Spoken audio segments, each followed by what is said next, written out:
Hey everyone, this is part 3 of 3 in our series on how federal agencies might be illegally firing probationary employees. If you missed parts 1 and 2, go watch them now, or better yet, go to the link in my bio and sign up for our newsletter so you won't miss out on the full breakdown and future legal updates. So now let's talk about what you can actually do if you've been fired during your probation, you believe it was unfair or even legal. First of all, step 1, do you even have grounds to fight this?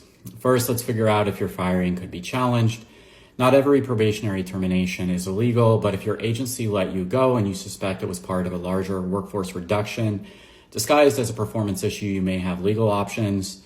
Signs of termination may be challengeable. You received a vague termination letter with little to no explanation.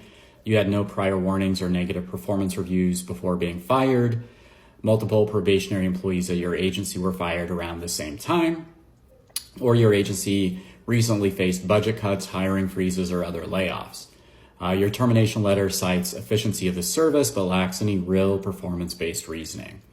If any of this sounds familiar, keep listening because the government may have violated federal law and how it handled your termination.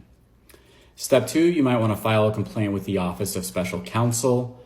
One of the best ways to challenge your termination is by filing a complaint with the U.S. Office of Special Counsel, OSC.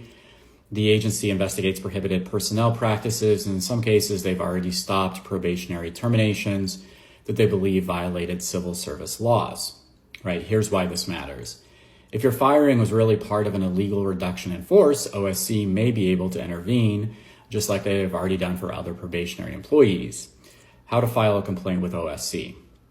We go to the OSC website and submit a prohibited personnel practice, PPP, complaint.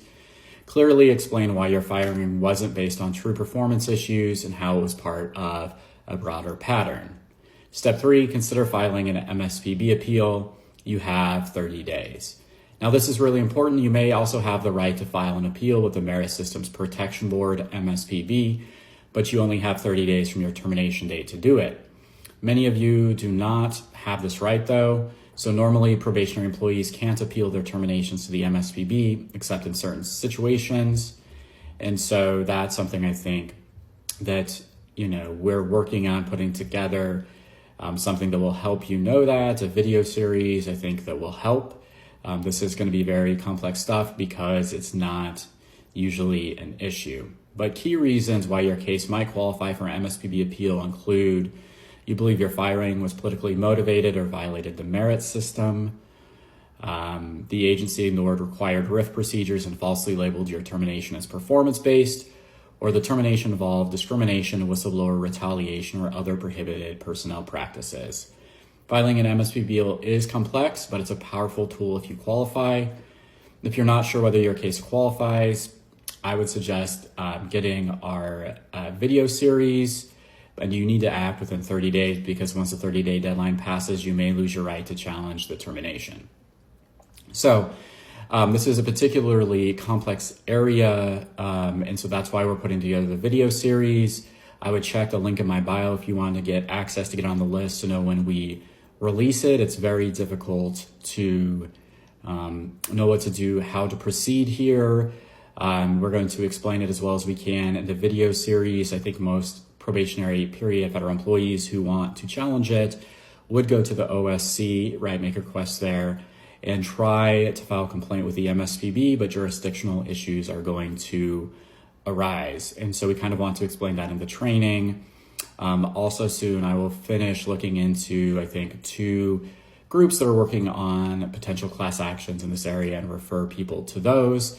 So overall, I'd recommend getting the video series, as well as, considering going to the OSC and MSPB and checking out potential class actions in this area. I hope this series has been helpful. For some people, you might want a clear answer. Did they violate our rights? Yes or no? Unfortunately, that is more, it's not a just direct, straight answer. I think in many cases it would be yes. But how is the system going to process this and what, if any, relief can you get for that?